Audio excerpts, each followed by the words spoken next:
ఏడేళ్ల సుదీర్ఘ విరామం తర్వాత చైనా అధ్యక్షుడు షీ జిన్పింగ్ ఈ నెల 8-9 తేదీల్లో ఉత్తర కొరియాలో పర్యటించారు. ఈ పర్యటన అంతర్జాతీయ రాజకీయాల్లో సరికొత్త సమీకరణాలకు తెరలేపింది. చైనా ఉత్తర కొరియా బంధం ఒక కొత్త చారిత్రక మైలురాయికి చేరుకుందని ఇరు దేశాల నేతలు ప్రకటించారు.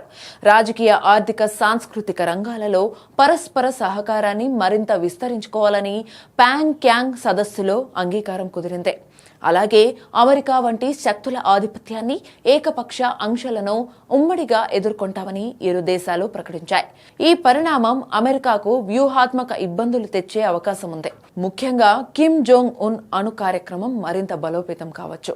ఇటీవలి కాలంలో ఉత్తర కొరియా రష్యాలతో మిలిటరీ బంధాన్ని విపరీతంగా పెంచుకుంది. ఈ తరుణంలో ఉత్తర కొరియాపై తనకున్న ప్రత్యేక ప్రభావాన్ని, పట్టును కోల్పోకూడదనే వ్యూహంతో జిన్పింగ్ ఈ పర్యటన చేపట్టారు. రష్యా, చైనా, ఉత్తర కొరియాల మధ్య బలపడుతున్న ఈ త్రైపాక్షిక బంధం ఆసియా పసిఫిక్ రీజియన్లో అమెరికా, దక్షిణ కొరియా, జపాన్ కూటమికి సవాలుగా నిలుస్తుంది.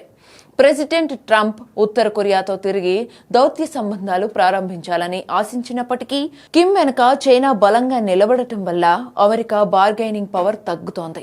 చైనా ఇక్కడ ఒక ప్రధాన మీడియేటర్గా మారి అమెరికాపై పైచేయి సాధించే అవకాశం ఉంది.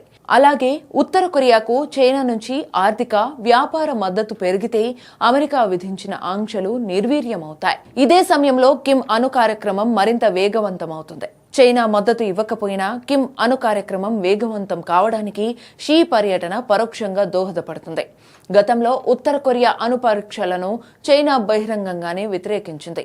కానీ ప్రస్తుత చర్చల్లో జిన్పింగ్ అణురహిత కొరియా ద్వీపకల్పం అనే అంశాన్ని గట్టిగా ప్రస్తావించకపోవడాన్ని గమనించాలి. ప్రాంతీయ స్థిరత్వానికి భంగం కలగనంత కాలం కిమ్ అణు విస్తరణను చైనా పెద్దగా అడ్డుకోకపోవచ్చని నిపుణులు భావిస్తున్నారు.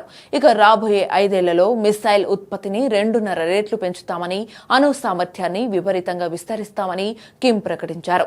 అమెరికాతో తైవాన్ లేదా ఇతర విషయాల్లో ఉద్రిక్తతలు పెరిగితే ఉత్తర కొరియా అణు సంపత్తి అమెరికా దళాలను కట్టడి చేయడానికి చైనాకు ఒక పాక్సీలాగా ఉపయోగపడుతుంది.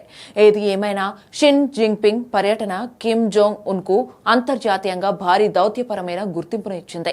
తమ అణ్వాయుధాలపై ఇలాంటి చర్చలు లేదా రాజీలు ఉండవని ఉత్తర కొరియా స్పష్టం చేయగా, దానికి చైనా ఆర్థిక, రాజకీయ రక్షణ లభించడం అమెరికాకు ఖచ్చితంగా తలనొప్పిగా మారే పరిణామమే.